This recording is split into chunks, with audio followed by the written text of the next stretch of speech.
we were watching that game last night, watching David Lee working. I would say one of his greatest defensive efforts, certainly this year. Yeah, it was. He stepped up to the challenge against a guy that's in MVP discussion and having an incredible year. David did a great job of battling him on the block, making multiple effort plays in pick and roll situations so he's not comfortable shooting the jumper. And I thought that the other guys out of the picture did a great job of helping, digging, and making swipes at the ball and trying to keep LaMarcus off balance in post situations and also in pick and pop situations. But David, I thought it was in the discussion for his best performance overall all year. How much pride do you take in the work that you did against Aldridge, especially on defense? Well, I've said before, I think he's, the best power forward in the game.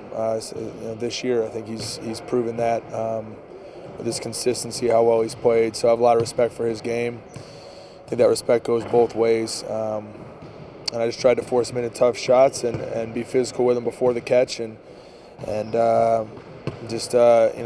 was happy that we were able to do the job and most importantly get a victory out of it. Coach, we've been talking a lot about how banged up the team is right now.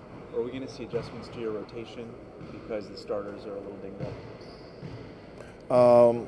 I'm a flow guy. I'll see who's available and how guys are doing.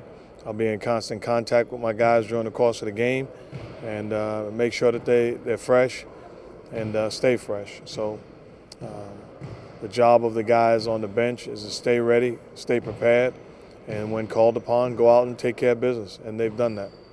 We've seen some of those guys that when they're sick or beat up a little bit, they thrive for whatever reason. Do you see that in David at all? I think for some reason as a former player, when you got little injuries, there's times when, your focus somehow locks in a little bit more understanding that you're not 100%. I think he understands he's not 100%, and he's trying to give us everything he has. Offensively, defensively, he's battling, and it's great to see. But I'm sure that has something to do with it, understanding that you're nowhere near what you're used to. And you got to tell your body not now and find a way to get it done, and he has. We saw you being very physical yesterday. In knowing that you also had some issues physically, was it a grind for you? Yeah, absolutely, it was. It was tough. It was tough getting through it, but I'll be ready to go next game again. One thing, as you know from last year in the playoffs and things like that, I pride myself on if there's any way I can be out there, finding a way to be out there. So I'll continue that trend and still haven't missed a game yet this season. I'll knock on wood as I leave here, but going to try to keep that up and keep giving my team everything I have every time I can. It is a physical game, but you just have to mentally tell yourself every series, every time you're down there, you have to continue to do it. There is no let up. Right. That's part of the NBA though. There's not too many games that have an 82-game season where you're out there feeling your best. I mean, there's the start of the year and there's certain nights where you'll have some time off, but part of the NBA season is finding a way to be consistent on the nights that you don't have it, and that's what I try to do. I think consistency, I've said over and over, is one of the most difficult things to have in the league, and I try to bring that every night. You guys got Steph into the All-Star game. You think David belongs there? I believe he belongs there. The season that he's had and that he's having, offensively, rebounding the basketball. We talk about us winning, 10 in a row. He played incredible basketball during that span. There's a lot of guys